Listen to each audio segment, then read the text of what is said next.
Now, I need to pause at this point, and I need to point out 3 requirements in order for one to be a kinsman redeemer under this Mosaic provision, okay?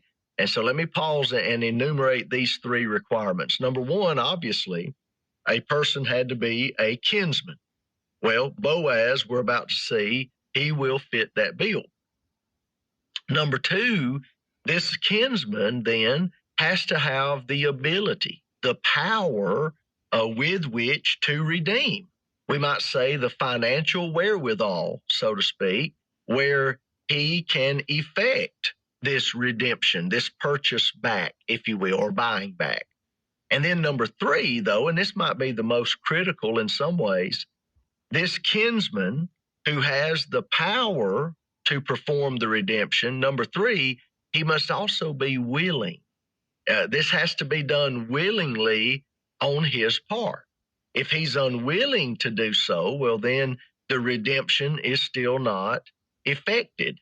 And so there's still that problem of destitution and so forth.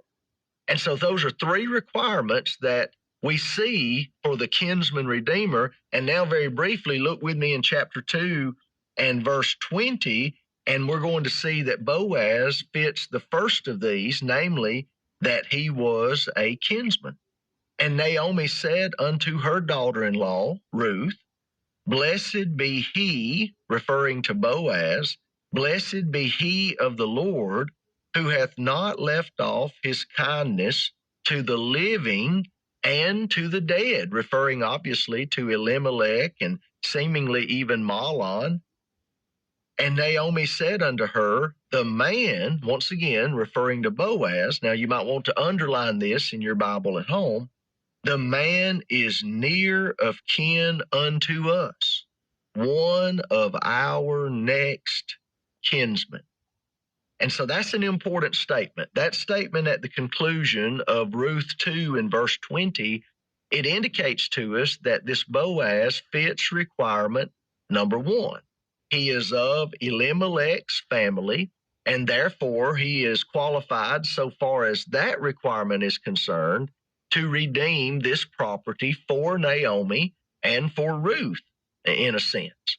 So that's important. Now, number 2, that second requirement we mentioned, of course, is that of having the power, the ability, or financial wherewithal to effect the redemption. And so stay with me here in chapter 2, and let's back up to verses 1 and 2. Actually, we can probably read verse 1. And Naomi had a kinsman of her husband's, a mighty man of wealth, and of the family of Elimelech, and his name was Boaz. And so here we learn that Boaz is a man of some means. He's described in the Old King James Version as a mighty man of wealth. And so far, we're 2 for 2. This is looking good or looking favorable for Naomi and Ruth. We found a kinsman, number 1. He's a mighty man of wealth. Number 2, he has the ability to redeem. But now the crucial matter is, will Boaz be willing to give up this capital, so to speak, to pay this price in order to redeem Naomi's possession, or really Elimelech's possession, on behalf of his widow, Naomi? Will he be willing to do that? And so now we come over into chapter 3, Ruth chapter 3, and really the entirety of this book, but especially for my part, chapter 3 is a most beautiful chapter as you see the events unfolding in this chapter. And basically, for all intents and purposes, if we were to paraphrase what happens in Ruth chapter 3 in very modern terms, we could really say that Ruth essentially proposes to Boaz in this chapter. And I want you to notice what he tells her, or at least a portion of what Boaz tells her in chapter 3 and verse 13.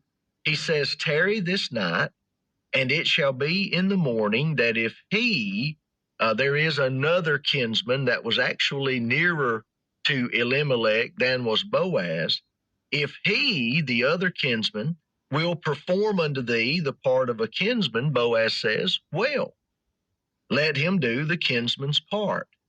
But if he will not, if he's unwilling, that's the third requirement, if he will not do the part of a kinsman to thee, then will I do the part of a kinsman to thee, as the Lord liveth. He takes an oath there, lie down until the morning.